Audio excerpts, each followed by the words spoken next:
여러분, 하나님을 향해서 감사한 마음이 있으십니까? 무엇이 감사한지 한번 생각해 보세요.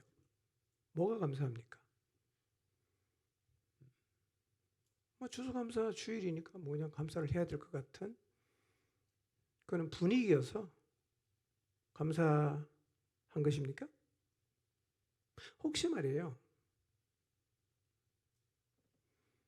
감사할 건 없고 오히려 힘들고 어려운 일이 많아서 감사보다는 나는 지금 지쳤다, 나는 지금 우울하다, 그러진 않습니까? 그리고 당분간은 제 인생에 감사할 일은 별로 없을 것 같습니다. 그런 생각을 혹시 가지고 오늘 예배를 드리고 계시지는 않으시나요?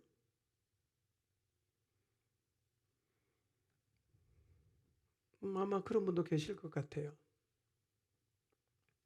그 정도까지는 아니지만 어느 정도 감사한 일도 좀 이렇게 가지고 있는 분도 계실 것입니다. 근데 우리의 삶은요, 감사, 힘겨움, 불평, 원망, 또 감사, 지침, 불평, 이런 패턴이 무작위로 재생이 되는 거예요.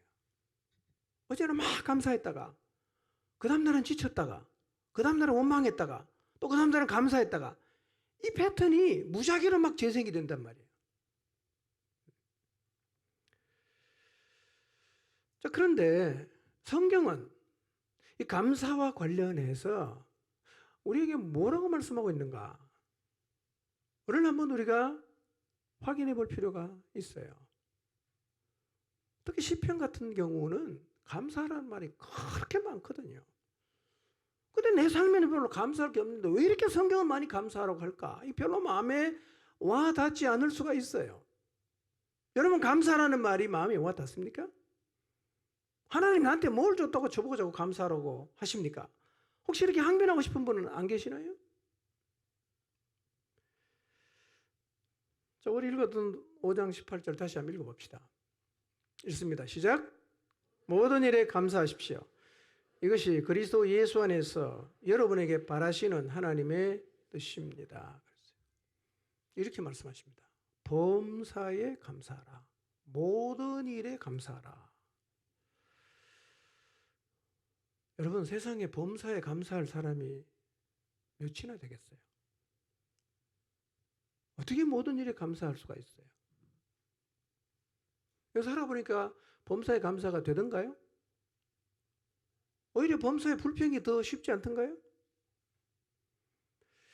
자, 설교 제목 같이 한번 읽어보겠습니다. 시작.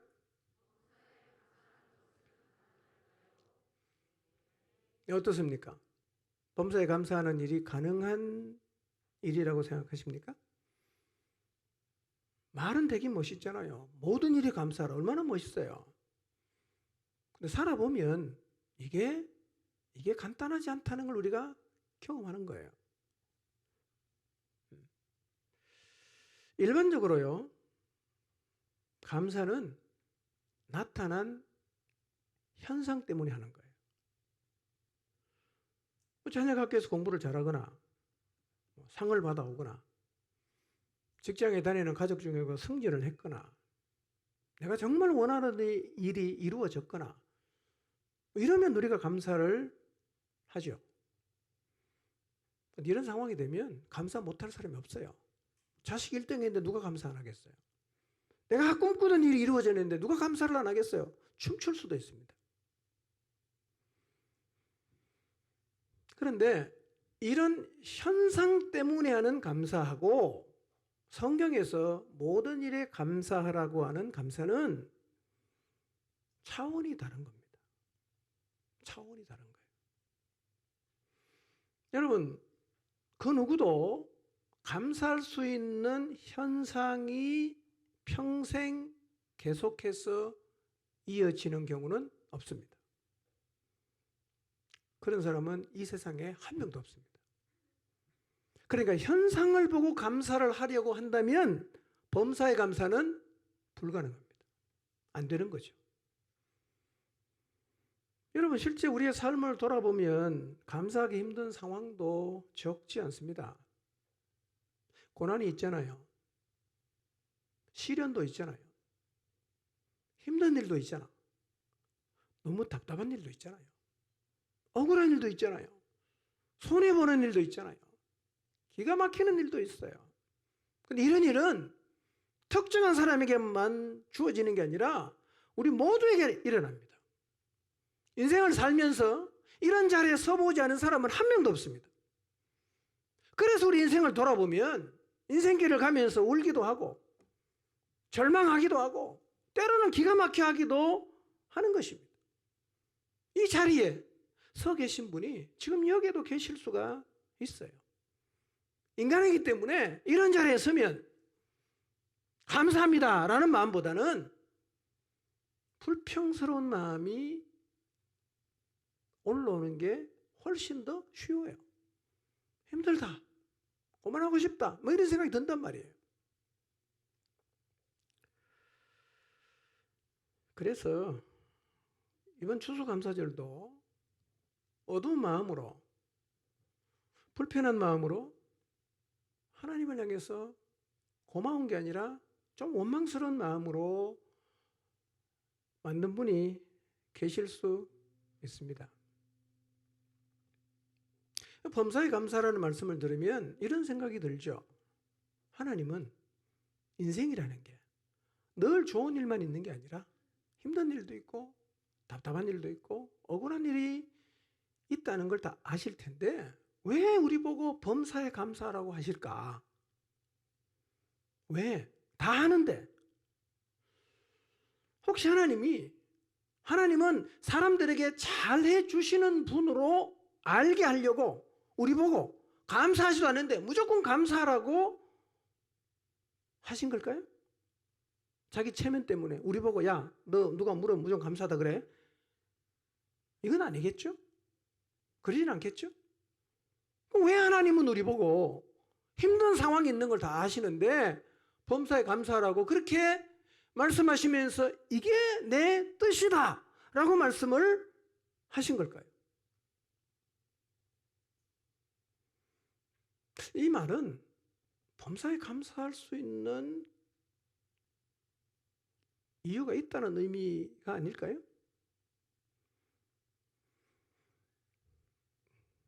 여러분, 주어진 상황의 어떠함과 상관없이 범사에 감사하는 것은 가능한지를 한번 생각해 보십시오.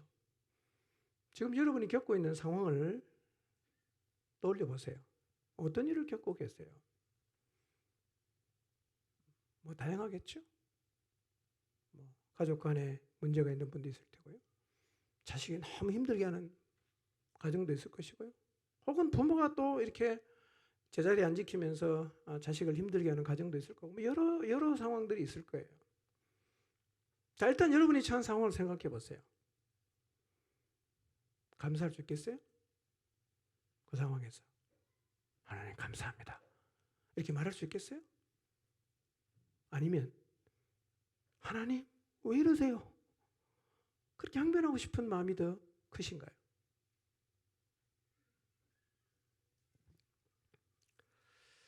자, 범사에가 감사하는 게 진짜 가능한 일일까? 저 오늘 그걸 좀 생각해 볼 텐데요. 여러분, 감사는요, 좋은 결과라는 현상 때문에 하는 것은 아니에요. 감사는 태도 때문에 할 수 있는 겁니다. 현상 때문에 하는 감사는 왔다 갔다 할 수 있지만 태도 때문에 감사를 하게 되면 범사를 감사할 수 있게 돼요. 기본적으로요, 이 태도가 잘못되면 좋은 상황에서도 오히려 원망하고 불평할 수 있습니다. 그러니까 우리가 범사를 감사하려고 하면 삶을 감사로 받을 수 있는 태도를 가져야 됩니다.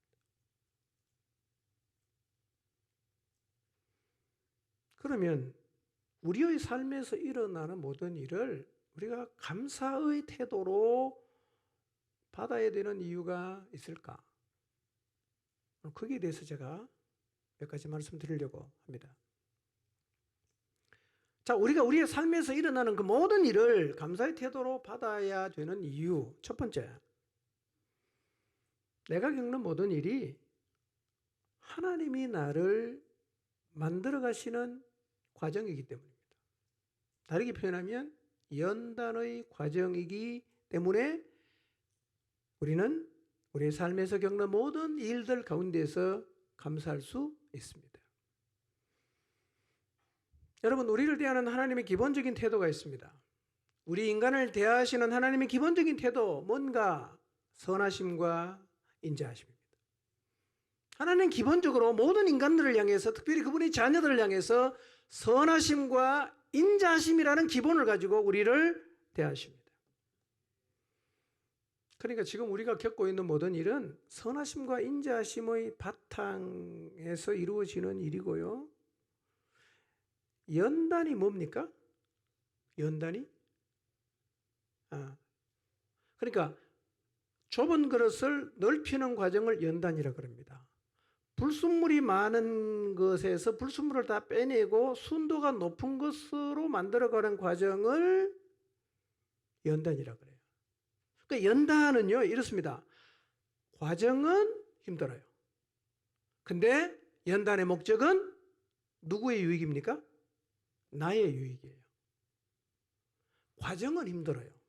근데 연단의 목적은 우리를 괴롭히려는 것이 아니라 우리를 하나님이 쓰시기 위해서 우리를 만드는 과정이기 때문에 연단하시는 모든 과정을 우리는 감사의 태도로 바라볼 수가 있어요.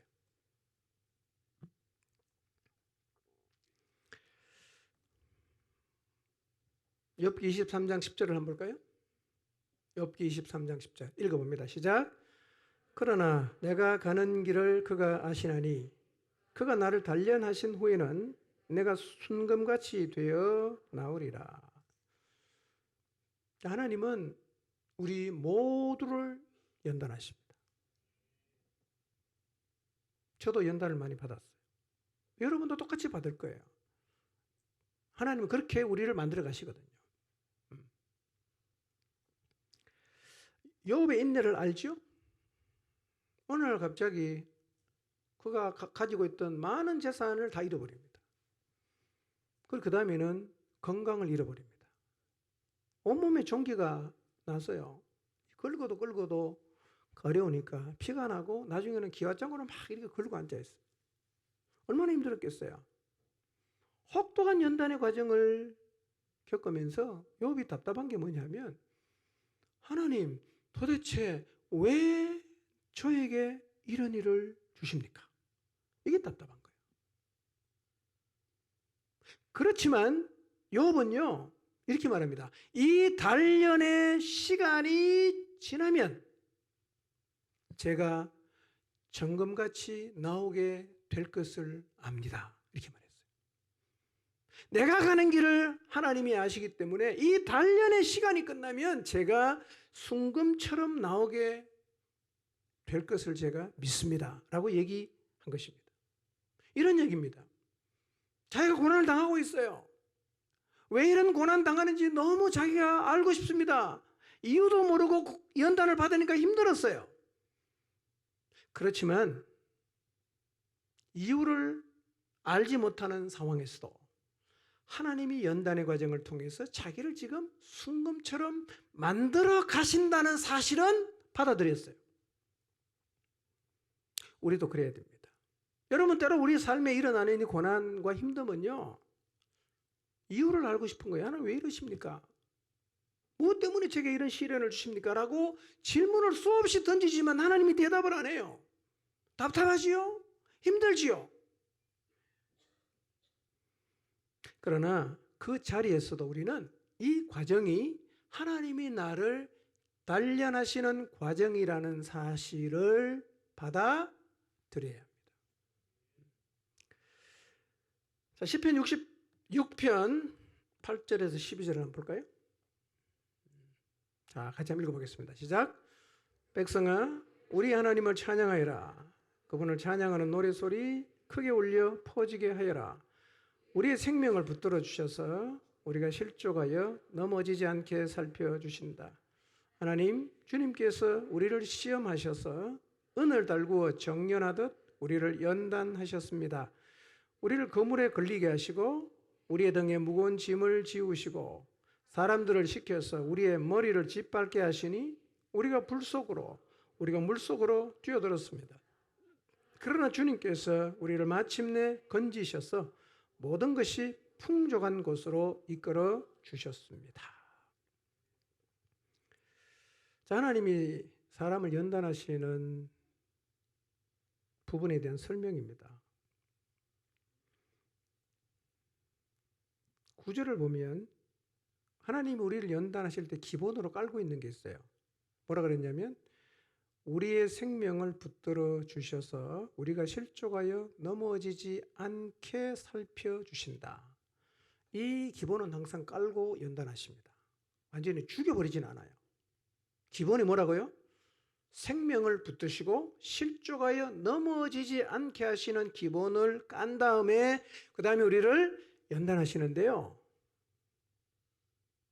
연단의 수준이요, 헉소리 납니다. 보통이 아니에요. 이게 뭐 그냥 좀 피곤해서 저녁에 가서 푹 쓰러져 자는 그런 정도 수준이 아니라는 거예요. 그래서 사실은 연단의 과정에서 우리가 힘들어하기도 하고 때로는 항변하기도 하고 그리고 모든 것을 포기하려고도 하는 거예요. 왜 이렇게 하시는가? 우리가 인정해야 되는 게 있어요. 인간은요, 연단의 과정이 없으면 절대로 고쳐지지 않습니다. 자기를 안 바꿉니다. 언제 인간이 변하는 거 보세요. 혹독한 연단의 과정을 지나면 사람이 생각이 바뀝니다. 그전에는요, 아무리 설명해도 안 바꿉니다. 아무리 논리적으로 설득해도 안 바꿉니다. 끝까지 갑니다. 언제 바꾸냐? 하나님이 연단하실 때 바꿔요. 인간이 이렇게 사악합니다. 잘 안 바뀝니다. 인간은 변하지 않습니다. 그래서 사람이 변하면 뭐라고 말합니까? 죽을 때가 됐다 이렇게 말하지 않습니까? 그만큼 안 변한다는 거예요. 이런 인간 하나님 아시거든요. 그러니까 어떤 기본을 깝니까? 생명을 붙들어 주시고 실족하여 넘어지지 않게 하는 기본을 깔고 연단하는데요. 이 연단이 헉소리가 납니다. 진짜 힘들어요. 그러나 왜 하냐? 우리의 유익입니다. 하나님의 나라를 위해서 우리 인생을 가볍게 하나님이 쓰고 싶은 거예요. 근데 이대로는 안 돼. 뭐가 필요합니까? 연단해야 돼요. 그러니까 연단이 힘이 들지만 왜 합니까? 나를 위해서 하는 거예요. 그러니 힘들긴 하지만 어떻게 봐야 됩니까? 감사의 태도로 봐야 돼요. 나를 위한 거니까. 하나님 위한 게 아니에요. 여러분, 자녀가 너무 말을 안 들으면 혼내지만 그 때리는 부모도 얼마나 가슴이 아파. 어떤 부모는 울면서 때리잖아. 왜 때리냐? 내가 너 때리는 게 너무 마음 아프다. 근데 너가 이렇게 매를 안 맞으면 안 바꾸기 때문에 내가 너를 이렇게 징계한다 라고 울면서 때리지 않습니까? 사람은요, 잘 안 바뀝니다, 여러분. 그 사람이 강할수록 헉소리 나는 연단을 하나님은 하세요. 그러니까 고분고분한 게 은혜입니다. 그게 사람이요.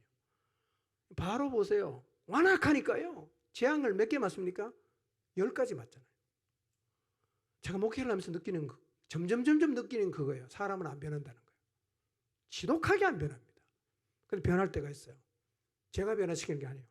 하나님이 변화시킵니다. 하나님 거꾸로 때리면, 이런 표현은 좀 그렇긴 합니다만, 지옥을 경험하고 나면 사람이 변하더라고요. 그러니까 워낙 우리가 완악하기 때문에 하나님의 연단이요, 때로는 진짜 흑소리 나는 거예요. 어떻게 하시는가? 얘기하고 있죠? 10절부터 보세요. 어떻게 연단하냐? 은을 단련하는 것처럼 하세요.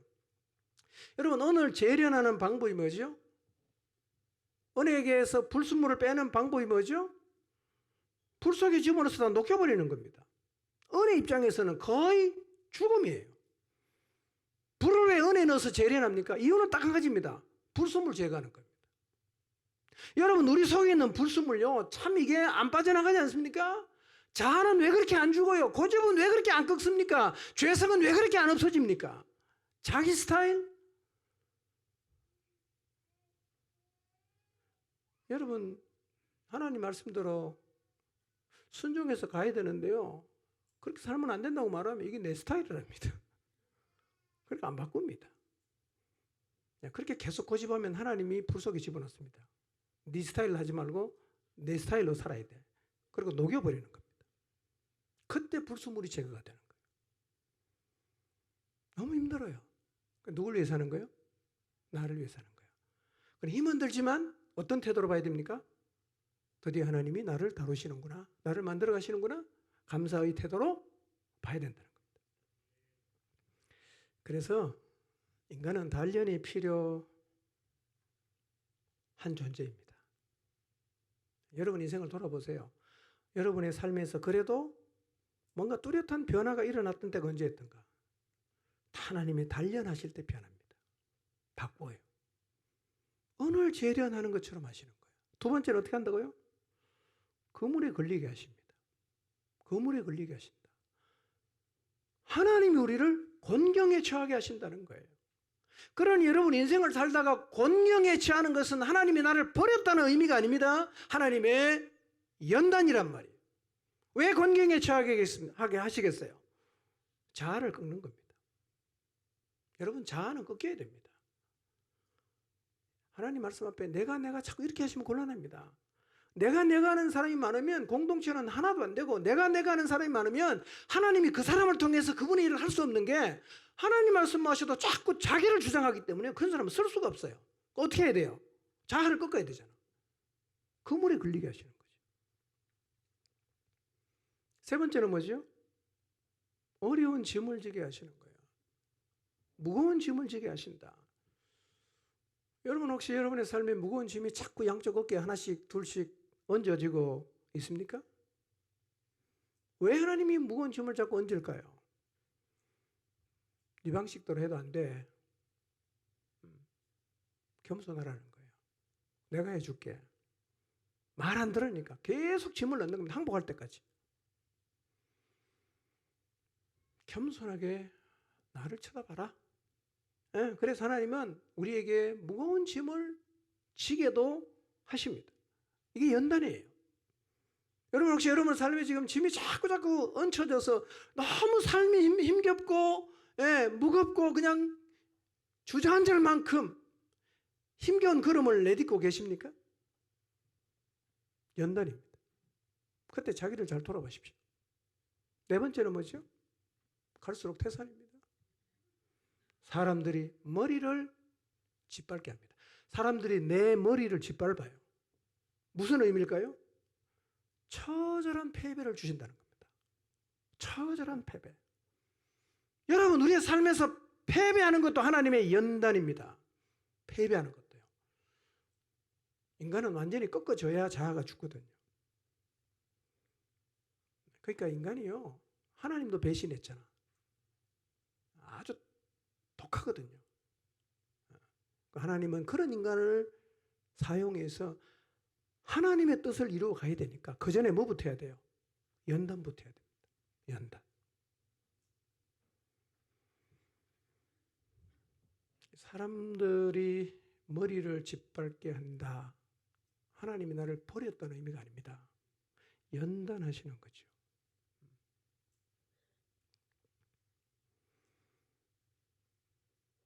마지막 다섯 번째. 뭐죠? 불과 물을 통과하게 하시는 거예요. 이거는 다섯 가지 비유 중에서 가장 생명을 위협하는 비유입니다. 물에 빠지면 어떻게 되죠? 죽죠. 불에 빠지면요, 죽죠. 무슨 의미입니까? 죽을 고비를 넘기게도 하신다는 겁니다. 죽음의 고비 앞에 서는 것도 하나님의 연단일 수가 있습니다. 여러분 연단 그냥 뭐 조금 피곤하고 뭐 그냥 월급 한 달 감봉되고 이런 정도가 아니고요. 이게 굉장히 혹독할 수가 있습니다. 그래서 때로는 하나님의 연단 앞에 서면 다 포기하고 싶은 마음이 들 수도 있어요. 하나님 나를 버렸구나 라는 생각이 들 수도 있습니다. 그러나 그때 우리가 생각해야 됩니다. 이 연단은 왜 합니까? 나의 유익입니다. 하나님이 나를 쓰시기 위해서 하시는 거예요. 연단의 과정은 힘들어요. 목적은 뭡니까? 나의 유익입니다. 그래서 우리는 이 힘겨운 연단의 과정을 지날 때도 하나님을 향해서 어떤 태도를 가져야 됩니까? 감사의 태도를 가져야 됩니다. 그래야 범사에 감사하는 일이 가능해진다.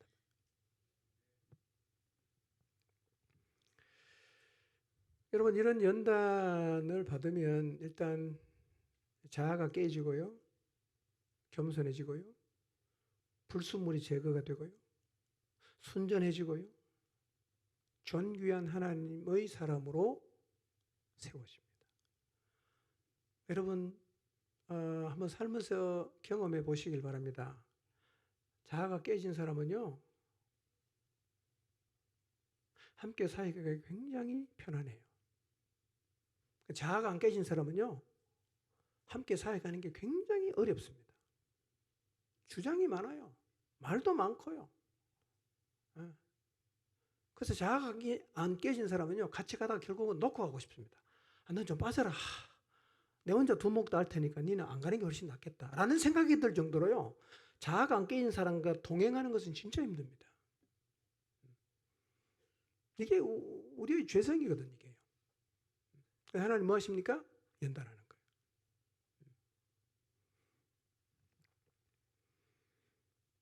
근데 우리가 하나님에게 쓰임 받으려고 하면 반드시 연단의 과정을 지나야 합니다.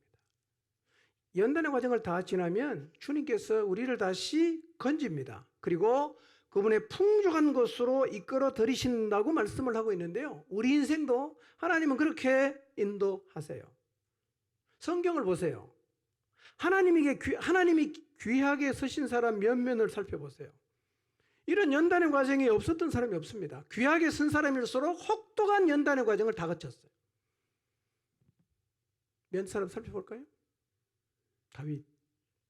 아주 훌륭한 왕이죠. 예. 얼마나 하나님이 다윗을 사랑했는지, 제가 다음 주에 하나님이 왜 다윗을 사랑하시는지에 대해서 제가 좀 말씀을 드릴 텐데요. 얼마나 하나님이 다윗을 사랑했던지 이렇게 말씀하십니다. 내가 너에게 왕조를 주겠다 이렇게 말씀하십니다. 여러분 북왕국 이스라엘은 왕조가 계속 바뀝니다. 발란 일으켜서 쫓아내고 또 새로운 왕이 오고 또 발란 일으켜 새로운 왕이 오고 왕조가 바뀌거든요. 근데 유다는요 왕조가 한 번도 안 바뀝니다. 계속 다윗의 자손들이 끝까지 망할 때까지 왕을 합니다. 그게 왜 그러냐면 하나님이 다윗에게 왕조를 약속하시거든요. 무슨 얘기냐? 그만큼 하나님이 다윗을 좋아했어요. 그런데 이 다윗이 그냥 다윗이 된 게 아니에요. 다윗은요 아버지로부터 인정을 별로 못 받았어요. 하나님이 사울을 폐하시고 새로 왕을 뽑기 위해서 사무엘을 이새의 집에 보냈는데요. 이새가 아들들을 다 데려가서 7 아들이 쫙 지나갔어요. 하나님이 아무에게도 왕으로 기름 부으라는 말씀을 안 하시는 거예요. 그래서 사무엘이 이새에게 묻습니다. 야, 네 아들이 이게 전부 다 하냐? 아니요. 마지막 하나가 있긴 한데 저 들에서 양치고 있습니다. 무슨 얘기입니까? 아버지가 봐도 다윗은 왕이 될 제목은 아니라고 본 겁니다. 예선 탈락해서 본선에 나오지도 못했어요. 그때 하나님께서요 불러오라 그러잖아요. 왜 다윗을 불러왔어요? 하나님 바로 기름 부으라는 거예요. 자, 그렇게 예선 탈락했지만 본선 통과해서 이제 왕이 됐잖아요. 바로 왕이 됐습니까? 얼마나 쫓겨다녔어요. 얼마나 죽을 고비를 많이 넘겼어요. 도망가다 안 되니까 다윗이 스스로 생각하는 거예요. 야, 내가 이스라엘 땅에 남아있는 한해는 결국은 사울의 손에 잡혀서 죽겠다. 다른 나라로 도망가자. 그래서 어디로 갔냐? 블레셋으로 도망갔어요. 아기스 왕에게 도망갔습니다. 거기 가서 좀 살려고 하는데요. 사람들이 이렇게 말하는 저 친구 이스라엘 여인들이 사울이 죽인 자는 천천히요, 다윗이 죽인 자는 만만이라 하던 그 다윗이 아니냐? 이러는 거예요. 사람들이 다윗을 알아본 거예요. 그 다윗이 갑자기 두려움이 생깁니다. 도망가야 되는데 어떻게 도망갔냐? 그래서 거기서요, 다윗이 미친 연기를 하는 거예요. 대문을 막 거적거리고요, 수염에 침을 질질 흘리고요. 그러니까 아기스가 말합니다. 야, 우리나라에 미치경이 없어가 저런 미치경이 또 데리고 왔냐? 이래갖고 쫓겨나듯 도망쳤습니다. 이런 과정도 다윗이 다 지났어요. 참 파란만장하게 살았어요. 그런데 이런 과정을 통해서 하나님은요, 다윗을 연단하고 그릇을 넓힌 거 했단 말이에요. 그러니 죽음의 고비를 넘기는 수많은 고난, 힘듦, 이 자체가 무슨 감사한 일이겠어요? 그러나 그런 과정이 없었다면 다윗은 통일된 그 나라를 다스리는 왕이 되기가 어려웠을 것입니다. 힘들었지만 그 인생의 가장 유익한 시기가 연단의 시기였습니다. 그렇기 때문에 연단의 과정은 뭘로 봐야 됩니까? 감사의 태도로 봐야 되는 거예요. 다윗만 그런 건 아니에요. 요셉, 뭐 잘 아시죠? 총리 대신이 되기까지 과정을 보세요. 아버지 심부름 형들이 잘 계시는가, 안부를 물으러 갔다가 형들에게 잡히고 옷 다 벗기고 구덩이에 빠뜨리고, 형들은 자기네 막 밥 먹고, 그러다가 뭐 우리 형제니까 죽이지 말고 팔아먹자 그래서 미디안 노예상에 팔아먹어 버리잖아요. 네, 참 그때 요셉을 상상해 보면 너무 힘들었을 거예요. 17살 나이에 갑자기 그냥 전혀 예상도 못했는데 형들에게 팔려갖고 노예로 가고 있으니 얼마나 고향이 그립기도 하고, 뭐 형들을 향해서 미운 마음도 들고 뭐 온갖 마음이 다 들지 않았겠어요? 잡혀갔습니다. 보디발 집에서 열심히 살았어요. 인정받았어. 가정 총무쯤 됐는데 또 그냥 누명을 뒤집어 쓰고 감옥 갔는데요, 그 감옥은 기약 없는 감옥입니다. 죽어서 나올지 살아서 나올지 아무도 기약할 수 없는 감옥에서 살았어요. 이 기간이 13년입니다. 여러분, 아버지 사랑 독차지하면서 사실은 요셉이 자기밖에 몰랐잖아요. 이 철부지 아이인데 이 사람 불러다가 한 나라를 다스리는 총리를 시키려고 하면 그냥은 안 되잖아. 뭐가 필요하겠어요? 연단이 필요한 거예요. 억울함도 수용하고, 힘듦도 그냥 받아들이고, 기가 찬 상황도 극복하고, 이런 과정이 필요했는데 요셉은 13년 동안 다 거친 거예요.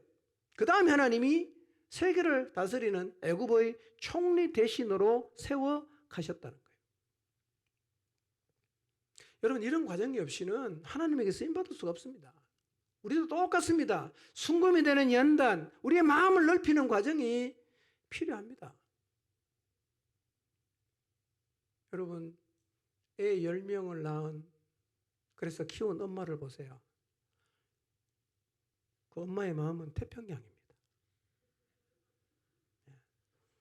애 한 명도 안 낳은 아가씨를 한번 보세요.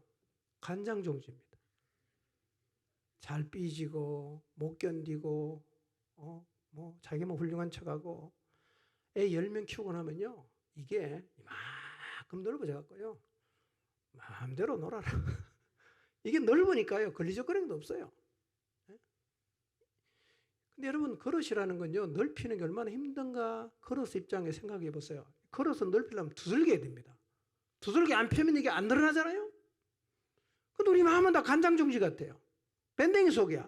한 명도 못 담는 거예요. 어떻게 쓰시겠어요? 넓혀야 되지 않겠어요?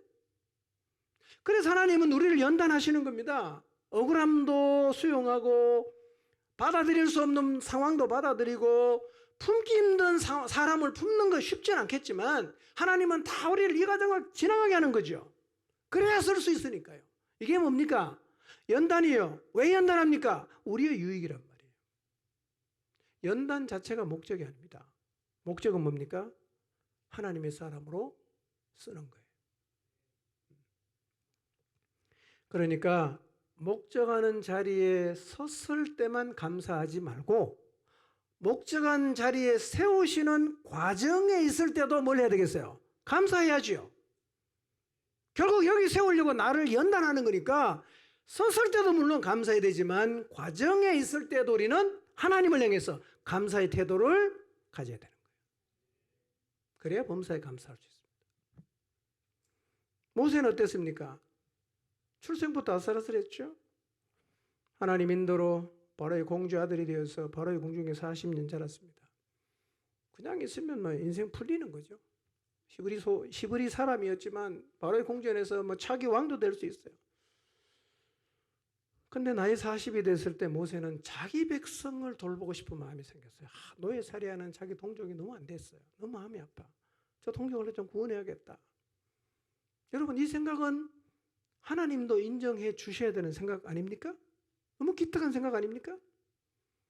근데요, 하나님이 이 모세의 생각을 인정하지 않는 것 같아요. 모세를 안 도와줍니다. 결국 모세가 어떻게 돼요? 자기 민족 돕겠다고 다 버리고 나섰다가 살인자가 되고 도망자가 되잖아. 광야로 도망갔어요. 이겁니다. 하나님의 백성을 위해서 잘 해보겠다고 시작했는데 뭐가 됐죠? 살인자가 됐어요. 모세 입장에서는요, 기가 찬 일이 아닐 수가 없어요. 그래서 왕자로서 왕의 궁전에서 모든 걸 다 배운 모세는 뭐 어떻게 삽니까? 광야에서 양치는 목동으로 살잖아요. 몇 년 동안? 40년. 다 포기했어요. 그냥 평생을 나 양치기로 산다.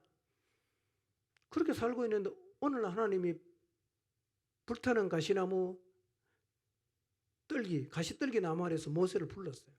잠깐 실갱이를 벌였지만 모세는 하나님의 부름을 받습니다. 이스라엘 백성을 출애굽시키고 40년 동안 광야를 지나 모압 평지까지 인도하는 위대한 일을 감당했습니다. 여러분, 60만을 광야를 데리고 나가는 게 보통 일이겠습니까? 얼마나 하나님이 모세의 마음을 넓힐 필요가 있겠어요. 혹독하게 연단받았습니다. 그리고 모세는 하나님이 주신 사명을 잘 감당했습니다. 우리 인생도 돌아보면요, 다 비슷합니다. 여러분, 혹시 어떤 지점을 지나고 계십니까? 혹독한 연단의 과정인 아주 힘겨운 자리에 서 계십니까? 다윗처럼 지금 쫓기고 있습니까? 모세처럼 하나님을 위해서 내가 잘해보겠다고 했는데 도망자가 되어서 소망 없는 시간을 보내고 계십니까? 아니면 요셉처럼 억울한 시간을 보내고 계십니까? 여러분, 기억하십시오. 하나님은 연단의 과정이 없이는 사람을 쓰시지 않습니다. 쓸 수가 없어요. 우리 모두의 삶에도 하나님이 단련하시는 과정이 있습니다. 두 번째, 우리가 범사를 혹독한 연단의 과정이지만 감사해야 되는 이유가 뭐냐? 하나님이 언약을 지키시기 때문입니다. 언약을 지키세요. 중요한 얘기인데요. 시편 105편 1절에서 11절인데요. 8절만 한번 보겠습니다. 8절만.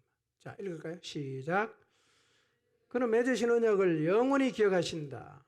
그가 허락하신 약속이 자손 수천 대 이르도록 기억하신다. 자, 우리가 하나님을 향해서 감사의 태도를 가져야 되는 두 번째 이유가 뭐냐면 하나님은 자신이 하신 언약은 영원히 기억하세요. 영원히 기억하십니다. 여러분, 집에 가셨어요? 시편 105편을 다 읽어보세요. 12절부터 보면 하나님이 그 언약을 지키기 위해서 행하신 일들이 쫙 설명이 되어 있어요. 여기서 설명하는 언약이 뭐냐면 아브라함에게 주셨던 언약을 하나님이 지켰다는 것을 설명하면서 출애굽의 과정을 쫙 설명을 하는데요. 요셉부터 시작해서 쭉 설명을 하거든요. 그러니까 아브라함에게 결국 너희 후손이 애굽으로 갔다가 그 다음에 하나님이 너에게 준 이 땅에 와서 가나안 땅에 와서 살게 될 것이라는 약속을 주셨는데요. 수천 년의 세월이 흘러갔지만 결국 하나님은 그 약속을 이루셨습니다. 근데 그 약속이 이루어지는 과정을 보면 많은 일이 있었거든요. 애굽에 가서 못 나올 수도 있잖아. 뭐 여러 일들이 많았어요. 위기도 많았어요. 근데 결국은 어떻게 됐냐? 언약을 하나님은 이루셨다는 거예요. 언약을 이루셨다. 그리고 105편 읽어보시면 그 과정에 하나님은 요셉도 사용하시고 모세도 사용하셨습니다. 이런 얘기입니다. 하나님은 어떤 방식을 동원하더라도 어떤 사람을 통해서라도 그분이 하신 약속은 반드시 이루십니다. 약속은 이루어요. 그러니까 우리가 지금 혹독한 연단의 과정을 지난다고 해도 결국은 어디에 섭니까? 언약의 자리에 섭니다. 이걸 절대로 잊지 마시기를 바랍니다. 여러분, 하나님이 여러분에게 주신 약속을 한번 떠올려 보세요. 개인적으로 하나님의 받은 약속도 있을 것이고요. 자녀를 위해서 기도하면서 받은 약속도 있을 것이고요. 약속이 있겠죠? 근데 약속은 받았는데 그 대상을 보니까 도무지 하나님 약속이 안 이루어질 것 같은 생각이 드는 경우도 있죠. 자녀가 예수님 믿기를 위해서 열심히 기도했는데 계속 요즘은 또 세상을 사랑하고 맨날 술 먹고 다니고 막 정신 못 차리고 있어요. 제가 되겠나 이런 생각이 들 수도 있어요. 그러나 꼭 기억하십시오. 그때도 하나님은 언약을 지킵니다. 언약에 대한 믿음을 가지고 그 과정에서 겪는 모든 일을 감사의 태도로 받아들이시기를 바랍니다. 자, 마지막 세 번째입니다. 범사에 감사하는 자리에 서려면요, 세 번째로 하나님의 판단을 받아들여야 합니다. 이런 얘기입니다. 지금 내 삶에서 일어나고 있는 모든 일은 하나님의 허락하에서 일어나는 일입니다. 우리는 하나님의 허락, 즉 하나님의 판단을 받아들여야 합니다. 그분의 판단이 옳아. 하나님 저한테 왜 이런 일을 하십니까? 저한테 왜 이러십니까? 이게 아니라 하나님의 판단이 옳습니다 라고 받아들여야 우리에게 다가오는 모든 일, 설령 그 일들이 헛소리 나는 연단이라고 해도 하나님의 판단이 옳음을 받아들이면 우리는 그 상황에서도 감사할 수가 있습니다. 지금 여러분의 삶에서 일어나는 모든 일은 하나님의 판단 하에서 일어나는 일임을 기억하시기를 바랍니다. 조급함을 좀 내려놓으십시오. 욕심을 좀 내려놓으십시오. 복잡한 생각도 좀 내려놓으십시오. 의심도 좀 내려놓으십시오. 하나님이 옳게 판단하십니다. 하나님 판단이 옳습니다. 그것을 받아들이십시오. 그것을 믿으십시오. 그분의 판단으로 내 인생을 이끌어 가시는 중에도 우리의 인생이 힘들 수 있어요. 절망스러울 수도 있습니다. 억울할 수도 있어요. 기가 찰 수도 있습니다. 기억하십시오. 그분의 판단이 옳습니다. 그러므로 그 모든 상황이 힘겹기는 해도 어떻게 봐야 된다? 감사의 태도로 바라보시기를 바랍니다. 우리는 하나님의 선하심과 인자하신 인도를 받아 반드시 그분이 우리에게 언약하신 자리에 서게 될 것입니다. 여러분, 하나님께서 단련하신 후에 내가 정금같이 나와서 하나님에게 쓰임받는다는 사실을 믿으시고, 또 하나님은 반드시 우리를 그분이 언약하신 자리로 이끌어 세우신다는 사실을 믿고, 지금 내 삶에 일어나는 모든 일은 그분의 허락하신 일이기 때문에 하나님의 판단이 옳음을 믿고, 내 삶에서 일어나는 모든 일, 설령 그것이 너무 힘겹고 우리를 지치게 한다고 해도 감사의 태도로 바라보며 살아가시기를 주님의 이름으로 축원합니다.